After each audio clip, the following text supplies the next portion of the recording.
Hey everyone, I need to say a couple things before we get into this week's episode. Firstly, we recorded this show on March 15th, 2020. Because of how quickly things are moving during this COVID-19 pandemic, there are liable to be things that are outdated by the time that you listen to it. Please keep that in mind so you don't have to send us emails, tweets, or DMs or anything correcting us on that matter. So please just keep that in mind.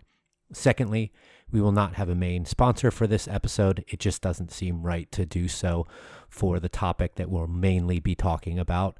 If you would like to financially support the show during this time, please check out our website, unitedwedrink.com, and check out our sponsors page, or buy a shirt, button, sticker, or something from our online store, unitedwedrink.com/store. We got some cool stuff up there. Anything that you can do is greatly appreciated. It'll go towards the hosting of the episodes, our website, and everything like that. Now, enjoy the show. The opinions and statements in this podcast do not represent those of the host's employers, coworkers, family, or imaginary friends. Now enjoy the show. Happy hour? More like amateur hour. Welcome to United We Drink.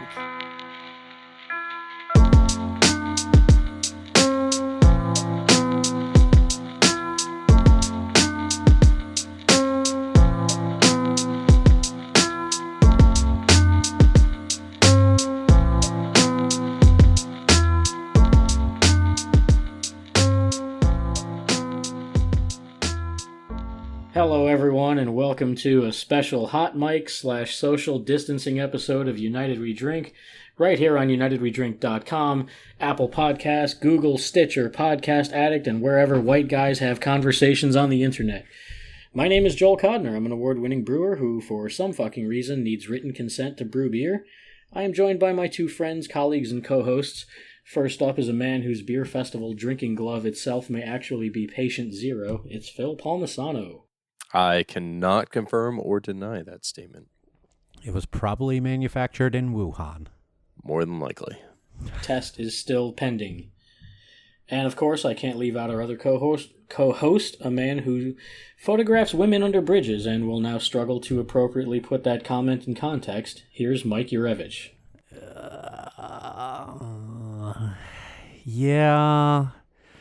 You could check my Instagram page, but it was a story, so it's gone by now. So, gentlemen, are we drinking anything? Did we have the ability to get to the store? What do we have in our glass tonight? I'm currently finishing a Fancy Papers, and while we were going through multiple computer issues, polished off a Florida Man, and I got a Wild Basin on deck. I am 2/3 of the way through a 750 of Boulevard 30th Anniversary Ale, a barrel-aged blend of probably about 20 different beers at 12.5%. So anyone who says, I can't drink a 750, this episode will be proof that you can.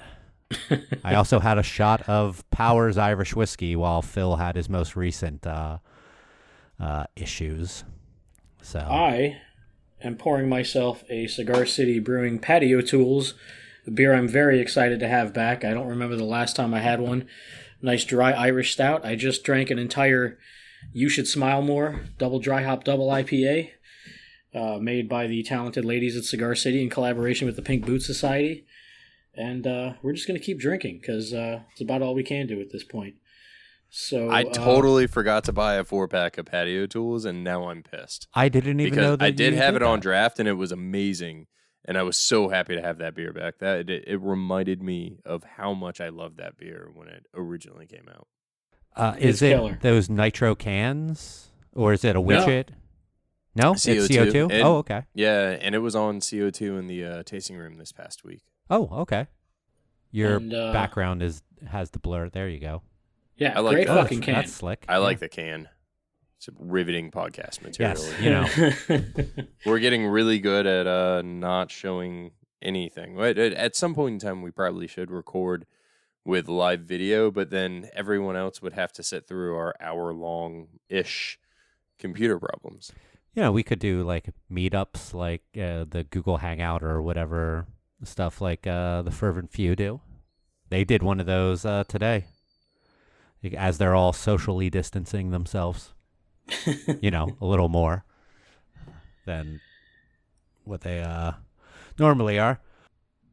So we're just going to wing it here. We're going to talk some shit. We're going to talk about what's going on. Gentlemen, are we prepared for what's happening? Where are we at with work, family? Phil? Is there anything going on? Is there... Some shit in the news. I don't know. As on a personal level, as prepared as I think I can be. Toilet paper, check. Yeah. Toilet paper I'm good on. I also have paper towel rolls, which are 2 rolls of toilet paper, technically. And I have beer. I have food. And I think I'm good to go. Luckily for us, we went to Trader Joe's last week and spent quite a deal of money on a lot of just random stuff, as we normally do when we're going to Trader Joe's. We try to make that a once-a-month stop. And also, the previous week before, I accidentally just bought extra toilet paper instead of paper towels. So we're pretty good on that. I still don't understand why that's a thing. Bottled water, the utilities still work. We haven't lost power. None of the water stations have gone out. I don't understand that. Well, it seems like Florida's being Florida and preparing the way we do for hurricanes. And I thought things were a little bit weird when I started to see all of the water get hoarded, because this is not any sort of communicable, disease through the water lines or our food supply. I mean, this is surface contact. This is bacteria and germs, virus on surfaces. Amazingly enough, really survivable on stainless steel, which is crazy. So breweries hopefully cleaning the shit out of everything.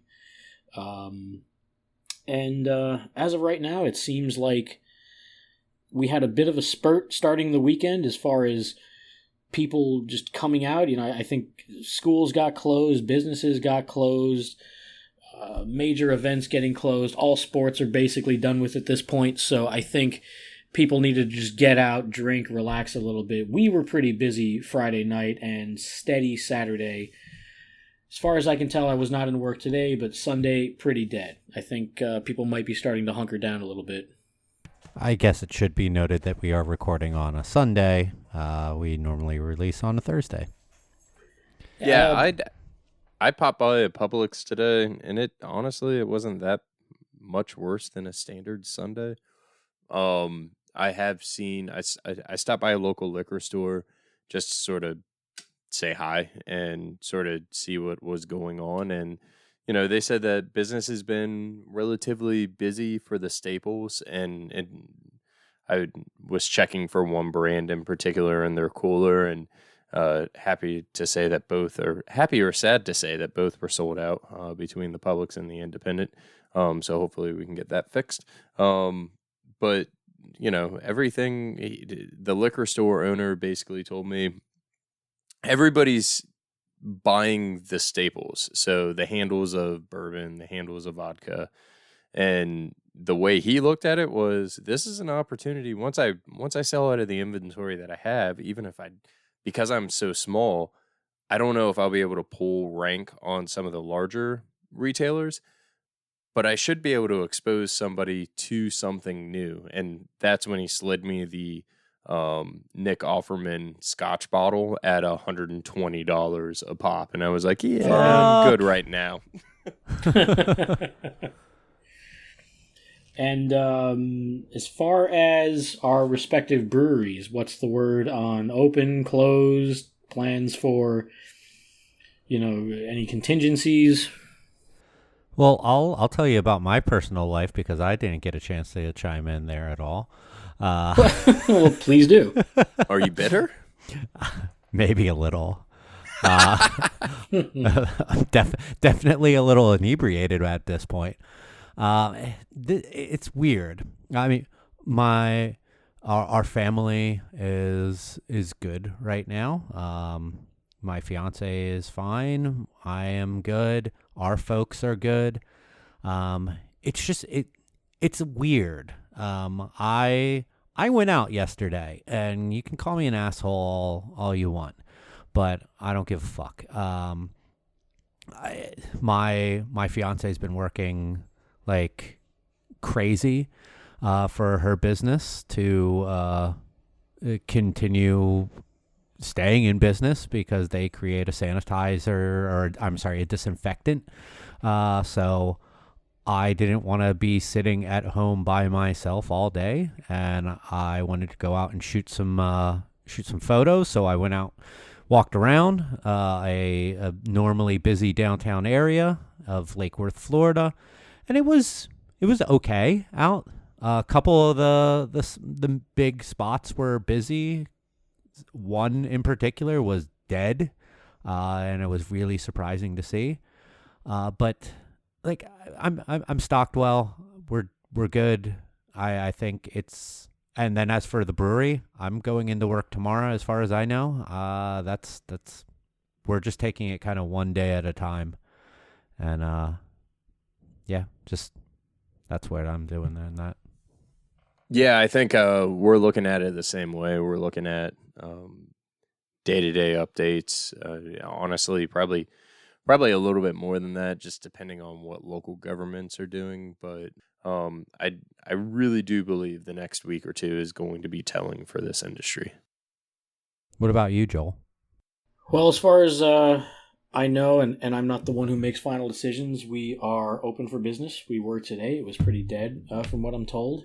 And I'm honestly hoping that we shut it down. I hate to say it because we are a brew pub. We are a restaurant that makes beer, and we are reliant on taproom sales to keep us going. But, you know, for me, I'm taking it very seriously. I haven't been overreacting since day one, and you know, I'm kind of one of those people that, I don't know, maybe doesn't necessarily take the hurricane too seriously until it's almost here, but you know, this one I've been kind of keeping an eye on it, and I've been staying away from mainstream media. I've been trying to listen to a lot of podcasts and scientists and epidemiologists, immunologists, people who are true experts on the subject, and listening to very long, thoughtful conversations on the topic instead of, you know, little sound bites in the national press. So it's scary to me, and I had a little sore throat today, and I started getting anxiety. Like, Jesus Christ, like it was honestly worrying.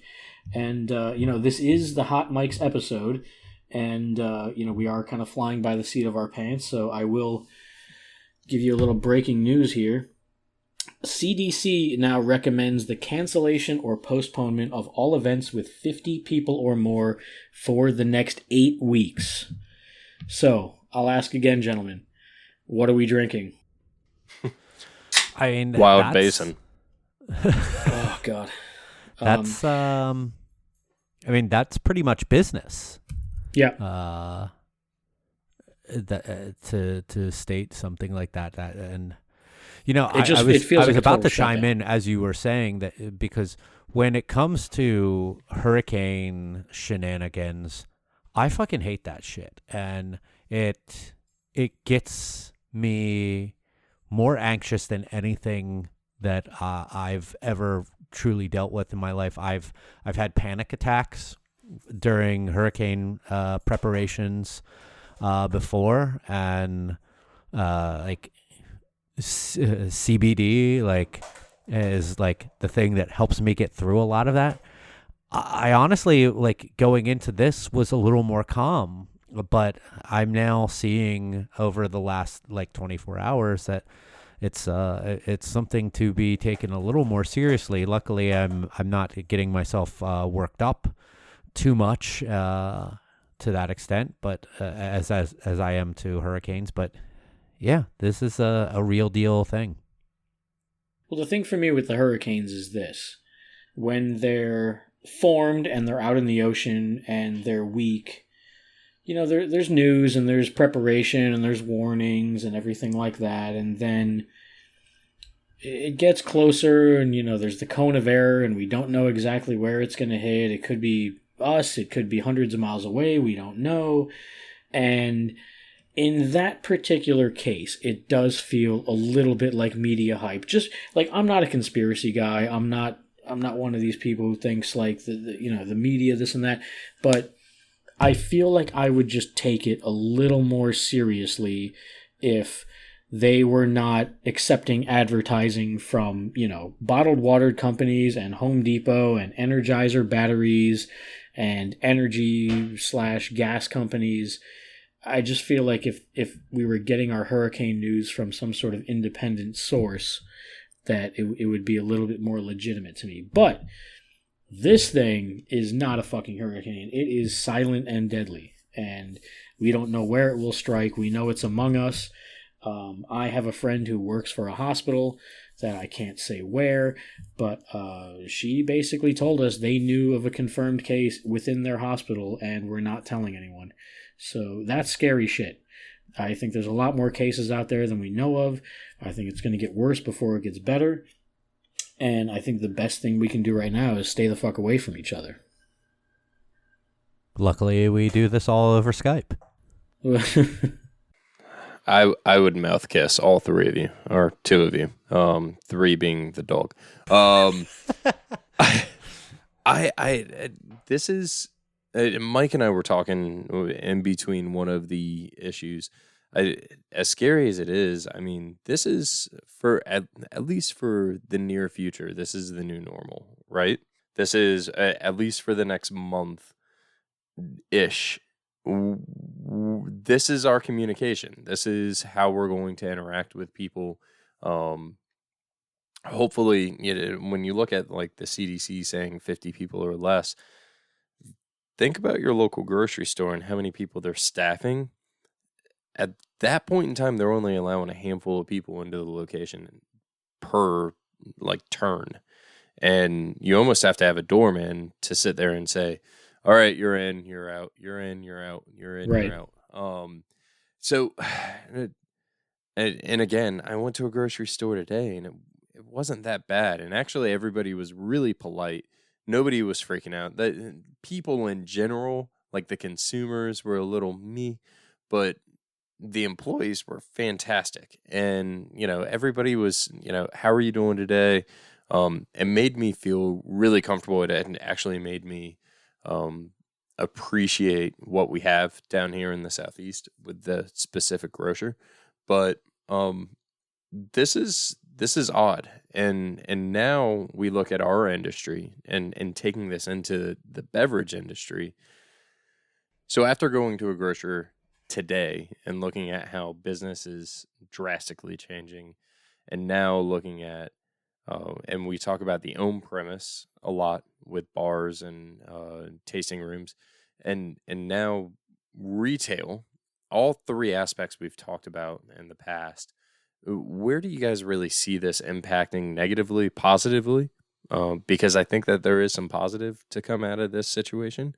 And how can we make this? How can we suggest to make this better across the board? Well, what I would say negatively is that it's going to be a huge hit to every brewery who is planning any sort of event, any sort of anniversary. We know friends that have been affected, have postponed or canceled their events. It's industry-wide. This is not something that is just local to Florida. This is not one of those things where it's just Florida breweries shutting down for the hurricane and offering everybody water. I mean, this is nationwide now, top to bottom. So it's really unfortunate. I'm hoping that somehow we're all able to make it through this and come out still in business. But one positive I will take from it is that you're starting to see a lot of breweries implementing online ordering to-go systems where, they've set up websites, they've set up or worked with some other vendor who are able to get their beer in, this online ordering system, and you can order for, to go pick up whatever it is. And hopefully breweries will continue to keep that going after this is over. Yeah, that is a great implementation and hopefully something that can continue on. Like what you were just saying there, Joel, I didn't want to interrupt, but like you said, this this impacts breweries that have events. Like, this impacts breweries, period. Like, every brewery, winery, distillery, practically any, like anyone who makes something is going to be impacted. The ones who have an on-premise of their own are going to be impacted even further because of their tasting rooms, their brew pubs, restaurants, tap rooms, etc. I mean, even I belong to like a few like distillery mailing lists, and today I got an email from Maker's Mark about like how we're not doing any tours at the distillery anymore. We're very sorry about that. And that's a gift shop and a distillery tour for a major producer of bourbon, and like everyone's going to be impacted by this. Like restaurants are going to be probably even more like definitely more so than even our segment of breweries, because there's way more restaurants than there are breweries in this country, and you have tipped employees. And this brings back up the conversation of the whole tipping system in our country that I'm sure we could dive into as well if we wanted to. But like now you're going to have a whole bunch of people who make jack shit for an hourly wage and rely totally on tips. And if their restaurant decides to be good and say like, you know what, we're not going to risk anyone's health, we're closing, it's commendable. It's a great thing. But all of their employees are now fucking high and dry. And that makes it ridiculously difficult. I think you're going to see on a scale that I don't think we've ever seen. I agree, and I think we're going to see a rise in, if we haven't already, in Instacart, Postmates, Uber Eats, et cetera, and I'm happy to hear that some breweries, again, we're beverage based as a podcast, but I'm happy to hear some breweries are able to sort of get in there. I'd like to see state law change so that breweries can sell through these organizations on a pretty regular basis. In addition to that, it would be really nice to be able to get the ability to order groceries and beer and wine at the same time. And I know that some of the systems have sort of worked that way. Like when I order Instacart when I order Costco from Instacart, I now have the option of ordering liquor at the same time. And that's fantastic. And that allows there's less points of touching when you're going out into the market, specifically in individual. But at the same time, it goes back to tipping. Instacart's huge right now. They're asking for a 10% standardized tip. Listen, if somebody's willing to go out and grab me groceries, and fight literally what's going on, and really this might be the only way to handle grocery for the time being, based off of if what the CDC has just released as we're recording this becomes live. Now that said, I mean, I don't know. I don't know. There's so much like give and take on this, because like you were saying, like using Instacart, that if you can take one less step out of that, one less set of hands off it, but honestly, you're adding one more set of hands onto the whole thing. And how do we know that the people, like, I hate to play like sound tinfoil conspiracy theorist, but like just that is an extra set of hands. No, it's devil's advocate completely, and it's good, because when you do have somebody doing the shopping for you, you're relying on another individual to pick that product up for you.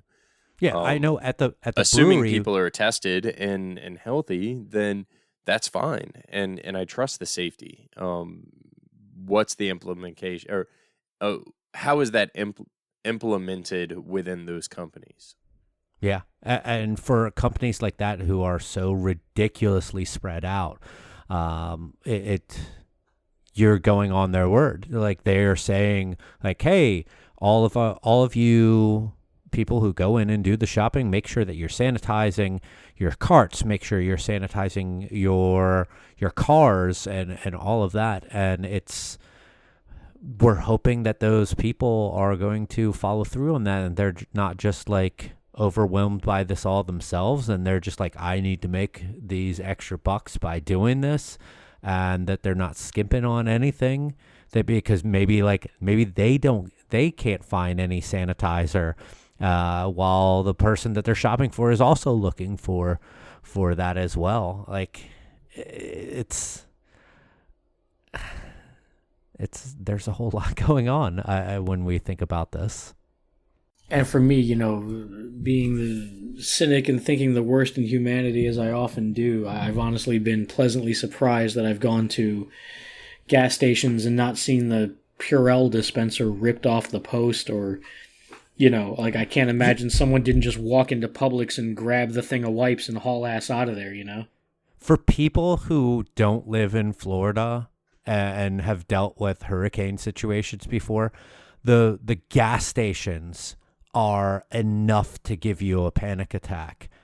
I have not seen that at all down here. I was going to say, no one seems to care about their gas. I got gas today, and people are like, "Oh, we still have power. We still have running water. Psh, awesome!" And it's cheap gas at that too. Yeah, exactly. I just filled up for $2.08 the other day. More reason to stock up for my generator, even though I'm not going to need it because we're not going to run out of electricity. Knock on wood.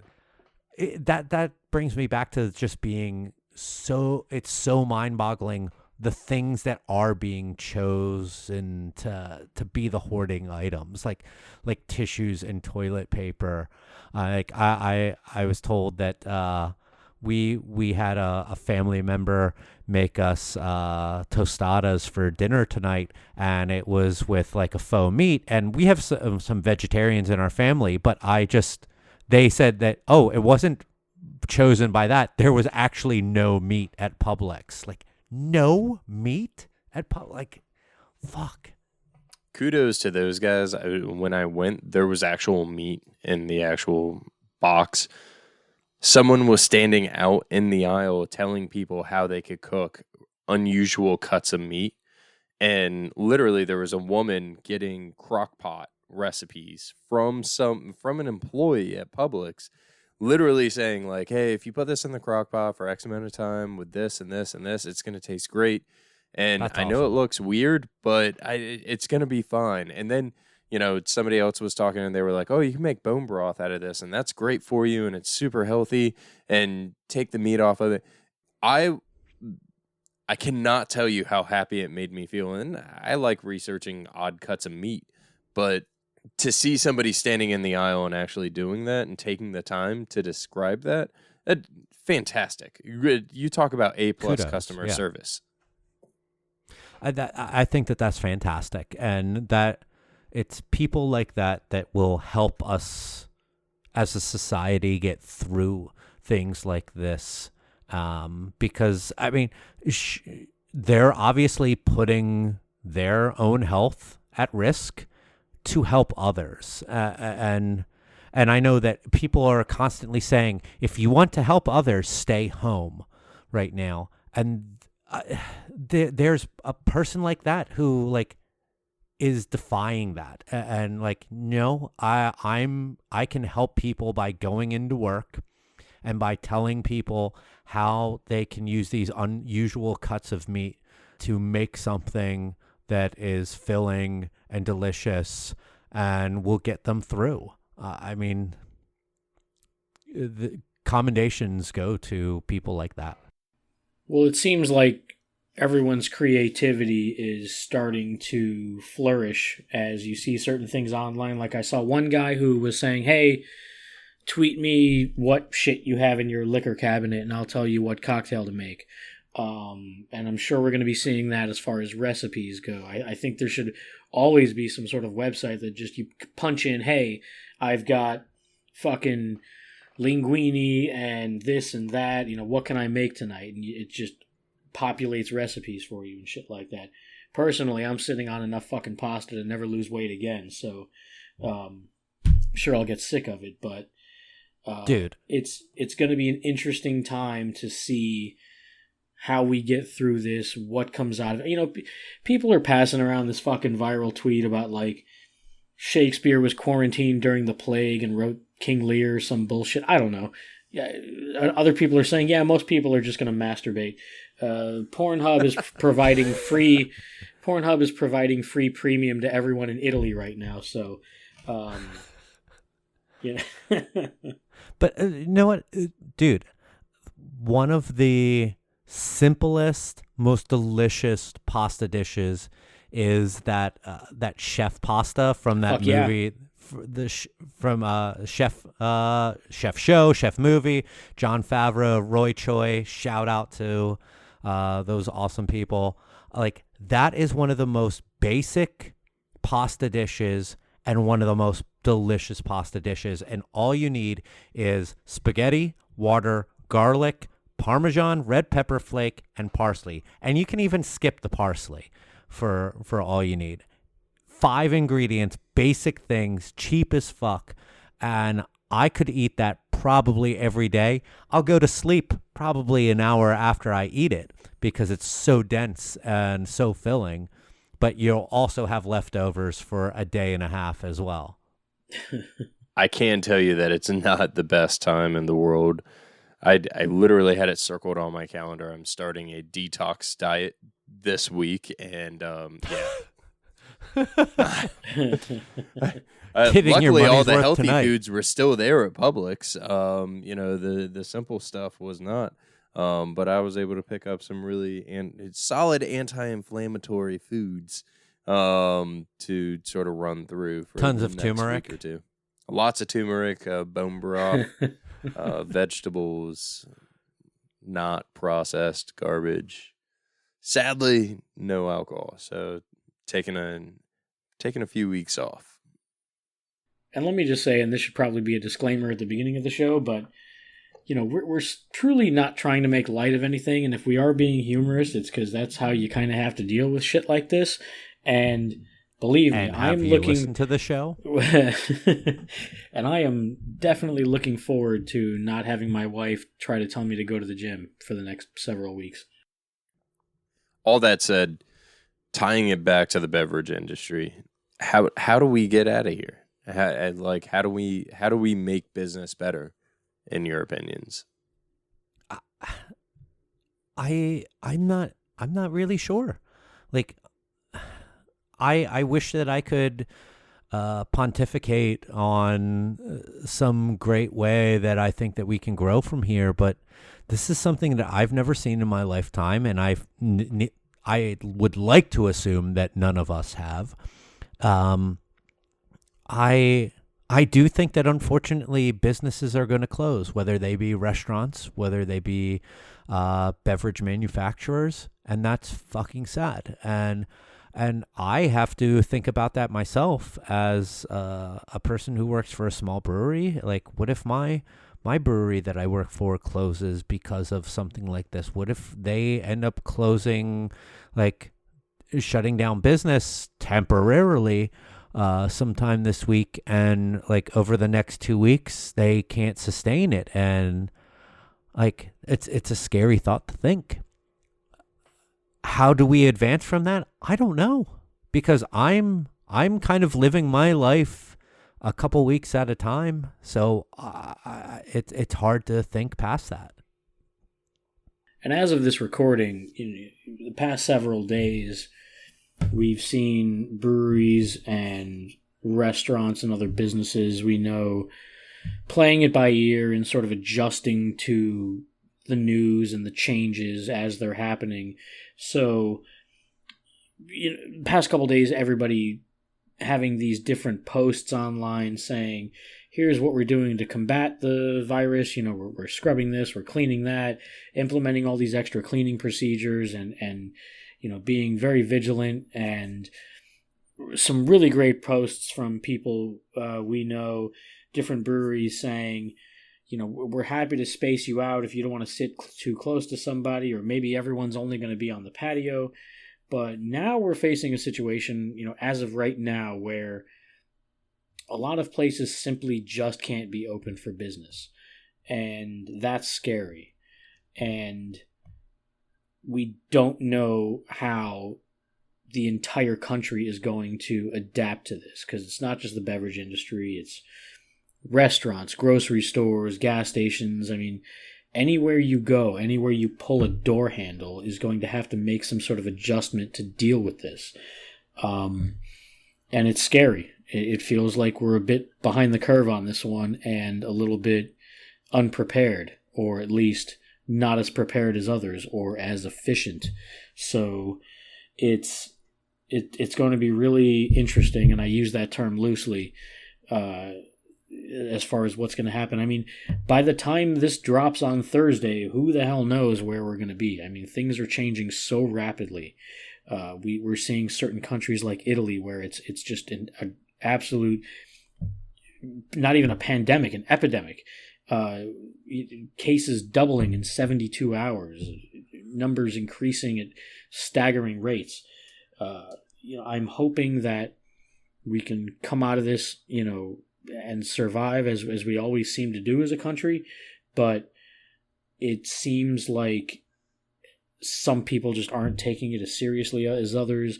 We have this mentality as a country that we're free. We have, our open borders between states. We can come and go as we please. And it's a very foreign concept to a lot of people to be told, stay home, don't go anywhere, don't do anything, because a lot of people have that mentality like, fuck you, it's a free country, I'll do whatever I want. And that's scary because they're endangering themselves and they're endangering others. So let's look at a handful of positives here.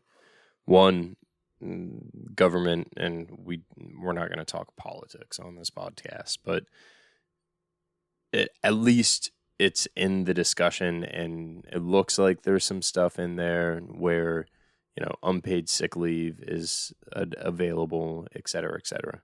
When you look at businesses and how businesses are being impacted, I honestly, I mean, as an industry, we've seen a shift of on-premise versus off-premise business. For the most part, draft lines aren't expanding. They're not growing. But when it comes to the on-premise side, we are going to see some struggles. We are going to see some challenges in that. This is the weirdest feeling in the world to me right now. Like, because I'm going to just straight up open up about this. Like, there's this weird feeling of dread, but at the same time, like, I'm fine with it. I don't know why, but I know that my closest people, my family, my friends are okay as of right now. And like I said before, call me an asshole, but I'm caring about those closest to me. I want to I try to want to be one of those people who is thinking about the whole. But and I decided that today too. Like, no more going out, no more going and seeing stuff and hanging out and stuff like that. I've understood that, but this is a weird fucking thing for me. The hurricanes, you can see that cone of uncertainty, and you can see the stuff hanging off the coast and those graphs. This you don't see that. You can kind of go to the CDC and you can see the graphs on there, but I don't think that imparts as much urgency into us as it should. I'm not saying that that's at the fault of the CDC. I'm just thinking that that's the way we are, is that graphs and reading and articles are just not a thing that a lot of people care for right now. Like, it's we've had discussions like this in the beer writing industry of people who write about beer having hard times finding actually outlets to write about beer because they can't get paid for it. And who wants to write for something that they don't get paid for besides me? But like, luckily you have outlets like Good Beer Hunting. I know that they get shit on all the fucking time, but Brian Roth is one of the best writers about beer in this entire fucking industry. And I will go to the grave on that. And I love that we have someone like Brian writing about us. But like, there's tons of other people who can't get anything to write about. And that, like,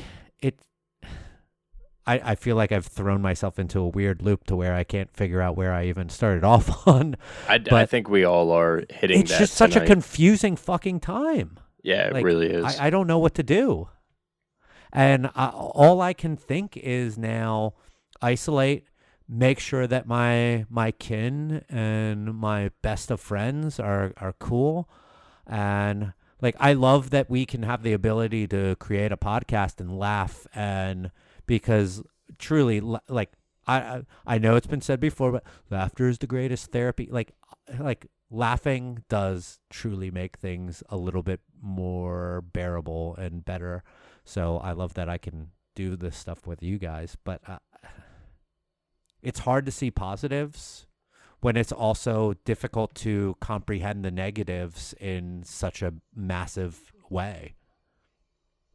We're just faced with so much uncertainty and dealing with something that we've never faced before. So there's just so many things left up in the air. I'm seeing friends online losing their jobs already, or at the very least kind of being on furlough or on hiatus until things turn around. It's a very scary moment for so many people we know in the service industry, ourselves included. And I can't imagine,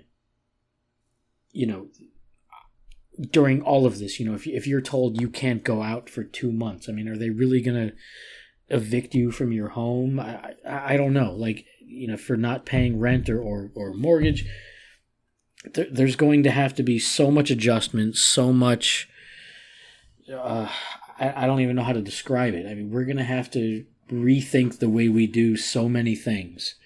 And it's challenging. And I would like to think that we'll come out on top, because we always have.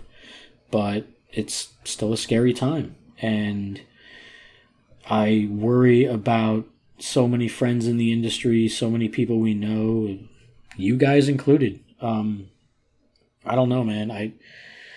I'm hoping for the best. I'm hoping we can flatten the curve, as they say, but there are a lot of people who are not taking this seriously enough. But you just said it. So where does the curve flatten? So are we doing enough as a nation? And the three of us are not going to solve that problem because none of us are that intelligent. Or maybe we are. Who knows? Speak for yourself.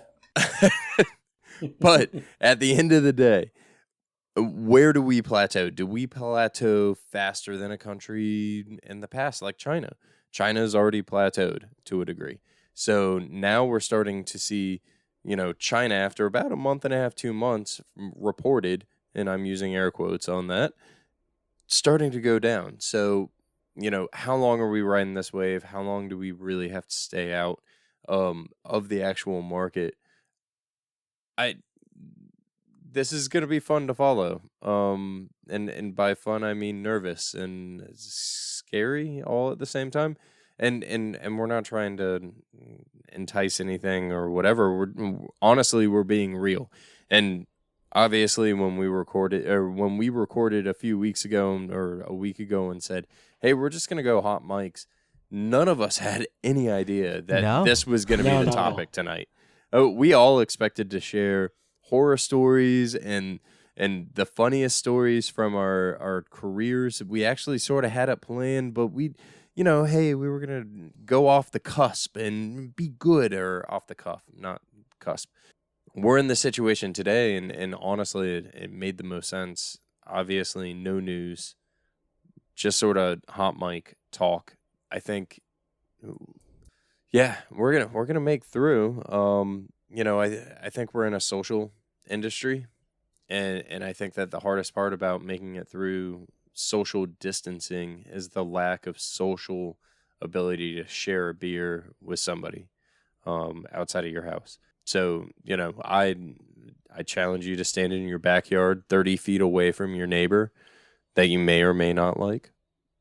Raise a can of preferable High Life and say, Can't believe he didn't say seltzer. but sure, go for a seltzer. And just say, hey man, how's your day going on? And literally like make that connection because interaction, we already interact much less than what we did when we were children. I mean, think about our kids. Think about the youthful generation, how they only interact online. Now's the time to be 30 to 50 feet away from your neighbor and say, hey, man, how's your day going? How you hanging? Like, be nice to people. Like, we talk about that, too, a lot on this podcast. Like, everybody's scared to a degree. Yeah. I now that I have this dog who I talk to, like he's a human being, like he can fucking respond to me. But like we meet people at the dog park, and there's one guy in particular who we see every single day because our dogs are at the park together every single day, and he's very worried about this because he's an over 60-year-old guy. But you know what, like the fact that he still comes to the dog park every day, he talks with us, our dogs have a great time together. Like I'm glad that he gets to have an outlet that he can bitch about like what's going on, because he's so upset about this, and because he is a target demographic of who can be influenced here, but that he can feel at ease with us, and like it's a great feeling to be able to do something like that, be therapeutic just as an ear for someone else. And I know that we say the social distancing thing while social media is still a thing that exists, that is all digital and online, that doesn't stop. And you are seeing so many posts on social media about social distancing. And it's like you are on this thing talking to thousands and millions of people about not going out and seeing tens and hundreds of people. It's kind of funny that we look at it that way. Like there's always going to be social aspects that we can communicate with. I can talk to you guys via text, via our Slack channels, via telephone, who uses phone. But like I can contact the people who I care about the most, and if I'm feeling cabin fever or anxiety, I know who are the people that I can contact immediately and who are going to speak to me.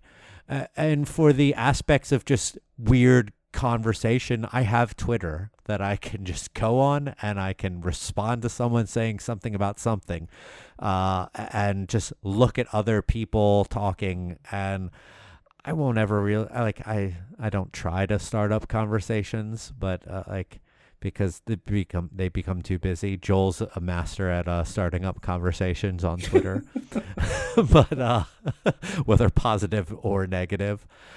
But luckily, we do have those things that are still available to us. Like this isn't hurricane. We haven't lost power. We haven't lost our cell towers or anything like that. Like I can still charge my phone. I can still look at Twitter. I can still look at Instagram. I'm more attuned to looking at Instagram right now because right now I hate looking at people talking when something like this is going on, because I just want to deal with it at my own pace. And I'd rather look at pretty pictures of things, of people's dogs, of landscapes, of houses, beers, and things like that. Call me silly, call me ridiculous, call me out of touch, but and also as a person who writes and puts things into words, like I would rather not read all of that. Though at the same time, there's a great article that I saw on the Washington Post that talks about the different ways of spreading disease, and it is different for every person who goes and reads it, because they have these little just scenarios that are built out, and you can watch how disease can spread in the little bell curve of things. I highly recommend reading that. That was one of the craziest and coolest things that I've read in a long time, and with the little interactive charts on it that they even say at the end, go refresh this page. It'll be different for you the next time. I thought that was awesome. And I know this may come out wrong, but I feel like maybe this is sort of the reset that we need. Maybe this will get us to talk to each other a little bit more, even though we can't get too close to each other. But being there for each other, being more supportive of our fellow Americans, our local community, it's going to be a huge test. Supportive of our fellow humans. Right. And I don't know, man. It's they say may you live in interesting times. I'd rather not, but what's very strange for me is I don't think I'm more at ease than when everyone else is panicking. Like, I deal with social anxiety, stress, shit like that, and not that I want everybody panicking, but it just feels like it's almost like a relief that, you worry that something's going to happen, and now something's happening, and it's like, oh, fuck, finally, it's here. It's like... Are you like, now everyone's on my level, like from No. a social anxiety standpoint? No, not like that. It's just... It's kind of like the guy who constantly worries that his wife is cheating, and then he finally catches her in bed, and he's relieved, that she's in bed with somebody else. Like his worst fears have been realized, and everything's fine now. It's probably not coming out right. I'm probably not explaining it the best, but Phil's shaking his head no. But I don't know. It's fucking crazy, man, and it's going to be very interesting to see how things develop over the next few days by the time this podcast drops. And I'm hopeful we are all safe and sound and hopefully still collecting a paycheck and maintaining and keeping it going. Well, I think you brought up a really good point. And, one thing to call note to is Teladoc is available for most insurance providers. If you do have health insurance, please don't sleep on your mental health appointments. Most doctors are able to call you in via Skype, very similar to how the three of us are talking to each other tonight. Hopefully a little more reliable connection. Yeah, I'm blaming everyone that is on the internet with my Wi-Fi connection right now. But yes, it is a little bit more reliable. You do still get to talk to your doctor or your medical professional. There's, therapy sessions that you can attend online as well. Really, these are all things that are really, really important. Even while social distancing is going on, we're lucky to be alive in a time with technology, and we're lucky to be alive with all of these other things. Shit, nobody could do grocery delivery 3 years ago, 4 years ago, give or take. Like, it just wasn't a thing. Like, think about that. Like, if we're going to go through this is a great time to go through this. As shitty as that sounds. And I'm hopeful that the good old American ingenuity will prevail and we will come up with ways to stay in business, stay alive. As we mentioned earlier, lots of breweries going toward online ordering systems. Simply just going online and ordering a brewery gift card may help keep them going in the meantime. So let's just try to keep supporting each other and keep coming up with ways to keep things interesting. I'm noticing some of my favorite comedians are switching to an online format where, while they're active on social media, they're also starting to just go online on Periscope and things like that, and do some bits on there and go live and do a little comedy that way. I think some of them are moving to a Patreon or system like that where, you throw them a few bucks and you get some new content. And I think we're going to see some interesting ways of monetizing content and commerce online that maybe we could have done before but haven't. So I got a question Find for your you hustle, guys. man. Find your hustle. What do you think about the idea of, and I don't know the legality behind it, but what do you think about the idea of like specifically taking orders over a phone? So an employee goes in, doesn't interact with a single human being because you're over the phone or online, and somebody just sits there and fills, maybe it's your 6-pack order or your growler order, and it's set up at, a pickup facility similar to like an Amazon lockers outside.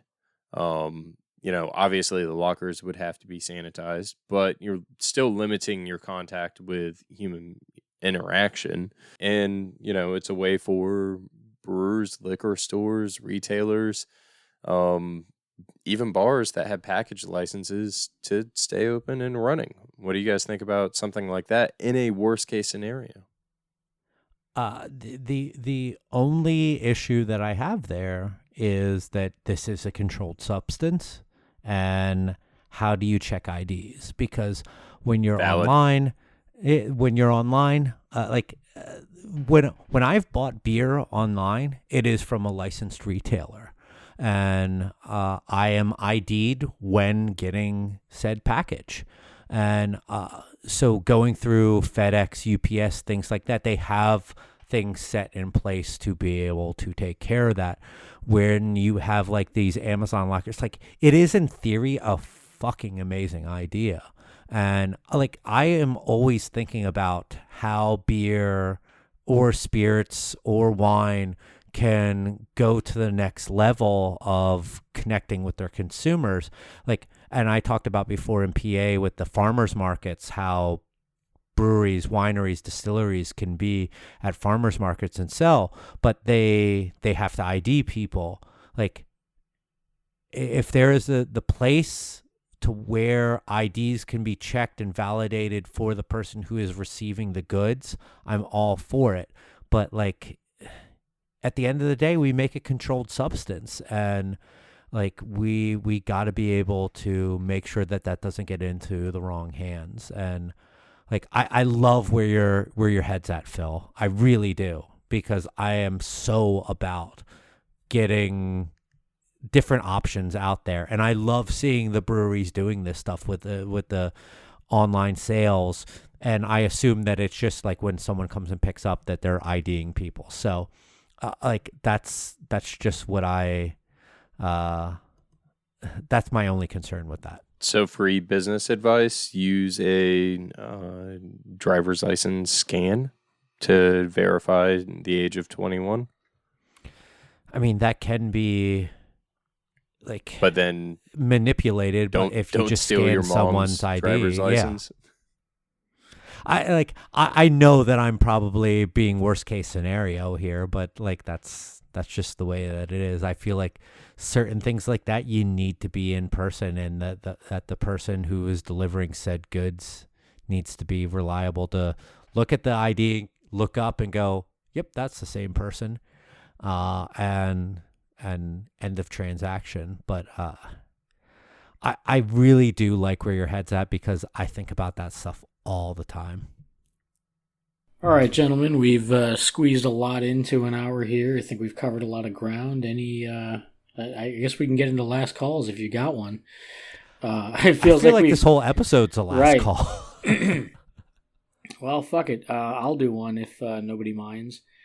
Just want to say that I'm incredibly grateful to receive another Best Florida Beer Award last week in Tampa. And I do want to make an apology. I feel like I had a few beers and was ranting a bit online, as I tend to do.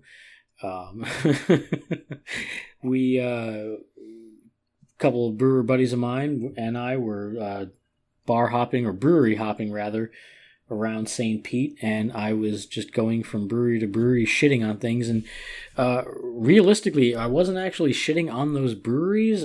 It was just like things kept coming. Like, I would try something at a brewery, and then I would think of something similar that another brewery was doing that was terrible, and I'd be like shitting all over it, whether it was like extract or fucking not diacetyl testing or whatever. And I should have been, just focusing more on the positive. Because fucking next day, everybody was like, holy shit, what did you do last night? What the fuck were you ranting about? And I was like, no, everything was actually cool last night. I was just, drinking at this brewery and that brewery and was going off a little bit. So I'm going to try to keep my phone in my pocket from now on when I'm brewery hopping. And if I don't, I'm going to at least try to keep it on a more positive note and talk more about the things I'm enjoying.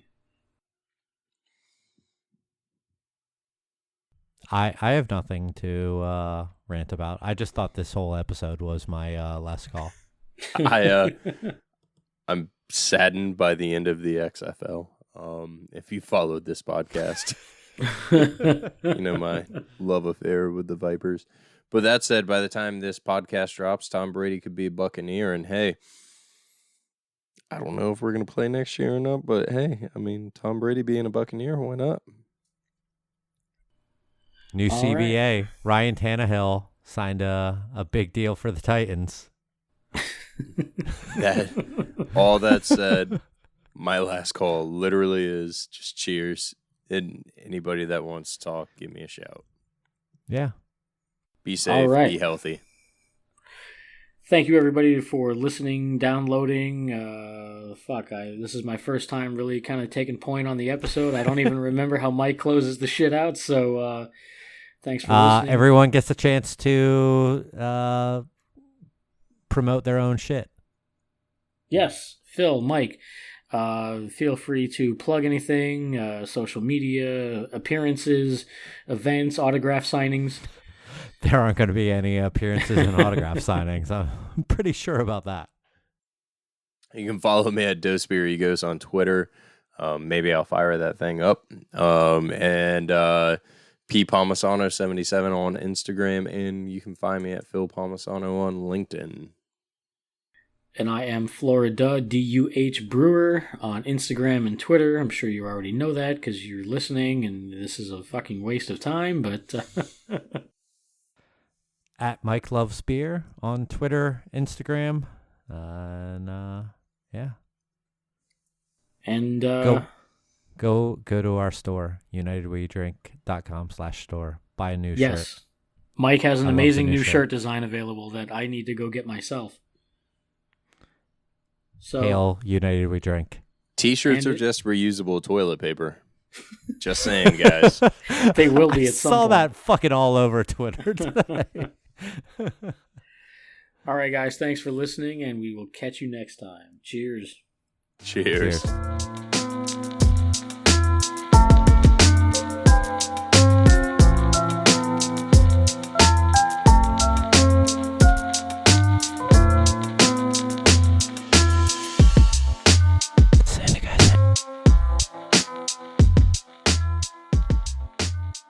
You're taking over the hosting duties. I want Phil to take over the editing duties for this week, just so I'm free and clear this whole week. Right. Oh, Just fuck. 1 week would be fucking lovely.